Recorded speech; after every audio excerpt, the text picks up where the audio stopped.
Alle reden, keiner sagt Okay. jetzt. Komm, Jetzt sag redet denen mal. Jetzt redet mir.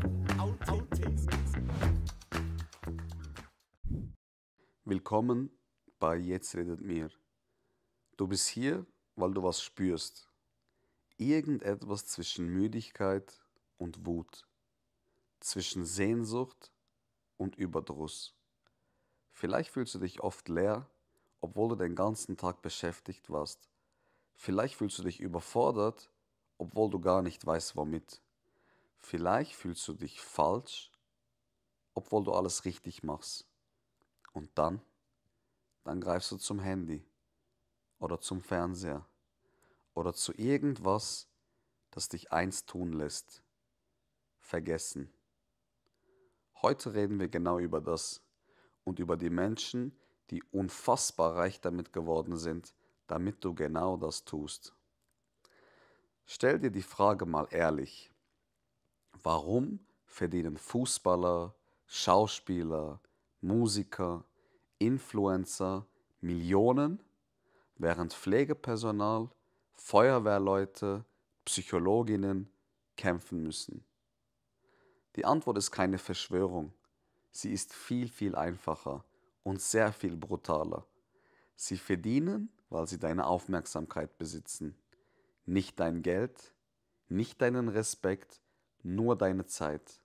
Dein Blick, dein Wegsehen von dir selbst. Denn in einer überladenen Welt, in der keiner mehr weiß, wohin mit seinen Gedanken, ist genau das Gold wert. Früher waren die reichsten Fabrikbesitzer, Banker oder Politiker. Heute sind es Gesichter, Namen, Plattformen, Persönlichkeiten, die du kennst, weil du sie täglich siehst. Aber sie sind nicht reich, weil sie besonders sind. Sie sind reich, weil du sie brauchst, um dich selbst nicht mehr zu spüren. Sie lenken dich ab vom Einzigen, das dich retten könnte: dir selbst.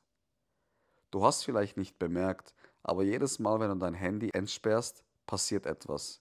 Du drückst auf Pause, nicht auf ein Video, sondern auf dich, auf deinen Gedankenstrom, dein Innehalten, deine Entwicklung.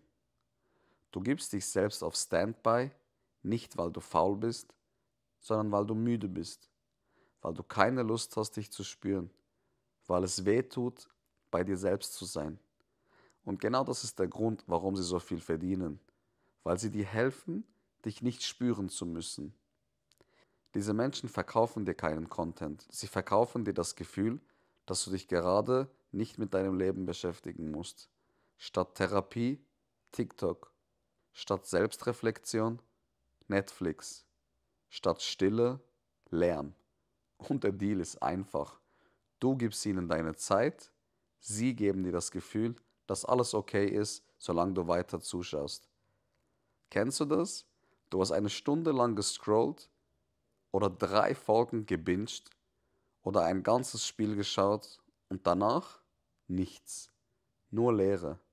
Nicht inspiriert, nicht erholt, sondern erschöpft, gereizt, leise enttäuscht von dir selbst, weil du innerlich spürst, dass du dir nie laut sagst: das war nicht echt, das war Betäubung. Influencer sagen: ich nehme dich mit in meinem Alltag, aber sie sind nicht wie du, denn sie haben ein Ziel, dass du bleibst, dass du dich vergleichst, dass du dich selbst immer ein bisschen wenig fühlst und sie dadurch relevant bleiben. Nähe ist das neue Verkaufsargument, aber in Wahrheit ist es psychologisch kalkulierter Abstand, verpackt in einem Lächeln. Du träumst von einem anderen Leben, von mehr Geld, von mehr Freiheit und von mehr Sein. Und dann siehst du sie, die, die es scheinbar geschafft haben. Und du denkst dir: wenn ich nur dranbleibe, vielleicht klappt's ja. Aber das System will nicht, dass du es schaffst. Es braucht ein paar, die es schaffen, damit Millionen weiterträumen, statt aufzuwachen. Denn ein Mensch, der hofft, fragt nicht. Ein Mensch, der träumt, rebelliert nicht. Und ein Mensch, der leise ist nicht unbequem. Jetzt kommt die härteste Wahrheit dieser Folge. Diese Menschen verdienen so viel, weil du dich selber verloren hast. Weil du Tag für Tag damit beschäftigt bist, nichts zu fühlen, nicht zu hinterfragen, nicht zu wachsen.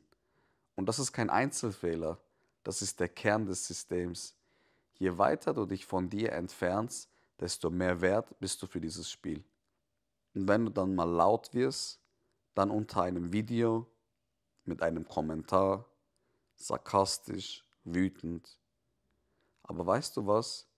Diese Kommentare sind kein Hass, sie sind Trauer, Ohnmacht sozusagen. Der letzte verzweifelte Versuch, irgendwie gesehen zu werden. Du hasst sie nicht wirklich. Du hasst nur, was sie in dir auslösen. Das Gefühl, nichts zu sein. Damals kamen unsere Eltern von der Arbeit und schalteten den Fernseher an. Heute nehmen wir das Handy. Aber beides dient dem gleichen Zweck. Nicht fühlen müssen, nicht denken müssen, nicht sich selbst begegnen zu müssen. Und so entsteht eine Gesellschaft, die mehr sieht, aber weniger erkennt. Mehr klickt, aber weniger bewegt. Mehr träumt, aber nie aufwacht. Je leerer du bist, desto mehr brauchst du Ablenkung. Und je mehr Ablenkung du brauchst, desto reicher werden die, die sie dir geben. Das ist die Gleichung. Nicht Gier macht sie reich, deine Flucht macht sie reich. Du willst etwas ändern, dann fang bei dir an. Stell dir diese Fragen. Wer verdient an meiner Zerstreuung? Wann habe ich mich das letzte Mal wirklich gespürt? Wann war ich das letzte Mal ganz bei mir? Ohne Bildschirm, ohne Rolle, ohne Ablenkung. Du musst nicht gleich aussteigen, aber du musst wieder einsteigen in dein Leben. Wenn du morgen wieder wach wirst und dein erster Impuls ist, zum Handy zu greifen, dann halte kurz inne und frag dich, was will ich jetzt wirklich? Ablenkung oder mich selbst? Denn die Wahrheit ist, du wirst nie dein volles Leben spüren, wenn du es immer nur gegen andere eintauscht. Weißt du, es geht hier nicht darum, dass du jetzt dein Handy wegwerfen sollst oder nie wieder Fußball schaust oder Serien verbannst oder gar keine Musik mehr hörst. Ich schaue auch. Ich lenke mich auch ab. Ich bleib auch mal hängen. Wir sitzen alle im selben Boot. Ich möchte auch nicht die Influencer, die Fußballstars, die Musiker verteufeln oder schlecht reden. Im Gegenteil, sie sind auch im System drinne und hätten wir die Möglichkeit, würden wir das wahrscheinlich auch machen. Ich möchte dir aber sagen, dass dieses System nicht an uns vorbeigeht. Es ist um uns herum, in uns drin. Es ist designt, um uns bei der Stange zu halten, um uns festzuhalten, genau dann, wenn wir uns selber verlieren. Aber wir haben eine Entscheidung, jeden Tag neu, ob wir bewusst leben oder auf Autopilot, ob wir unsere Leere mit Content stopfen oder hinschauen, woher sie kommt. Es geht nicht darum, nie wieder zu konsumieren. Es geht darum, nicht von Konsum gelebt zu werden. Wenn dein ganzer Tag aus Scrollen besteht, aber kein einziger Moment dich wirklich erfüllt, dann ist es vielleicht Zeit, mal nicht nur den Akku deines Handys zu checken, sondern deinen eigenen. Wie fühlst du dich? Wie oft bist du bei dir? Und wie oft einfach nur weg? Schau dir deine Bildschirmzeit an, nicht um dich zu schämen, sondern um zu erkennen, wo dein eigenes Leben gerade hingeht. Stell dir vor, du müsstest deinem Kind erklären, was ein erfüllter Tag war. Und du erzählst von 8 Stunden TikTok, Netflix und Vergleichen. Was willst du wirklich weitergeben? Was willst du leben, damit andere auch wachsen können? Und genau das ist es doch. Wir werden irgendwann Vorbilder für Kinder, für Freunde, auch für uns selbst. Und was zeigen wir ihnen? Dass das Leben besteht aus Stories oder aus Begegnungen, aus perfekt inszenierten Momenten oder aus echten. Wir haben Körper, die sich bewegen wollen, Geister, die wachsen wollen, Seelen, die gesehen werden wollen. Aber all das braucht eines: Bewusstsein. Nicht dauernd, nicht perfekt, aber ehrlich. Sport, echte Gespräche, Natur, frische Luft, Selbstreflexion, Pausen ohne Bildschirm und Tage ohne Show. Nicht weil es trendy ist, sondern weil es der einzige Weg ist, wieder Mensch zu sein. Also ja, konsumier, lach, lass dich auch mal fallen, aber mach dir bewusst, deine Zeit ist dein Leben und du hast nur eine begrenzte Menge davon.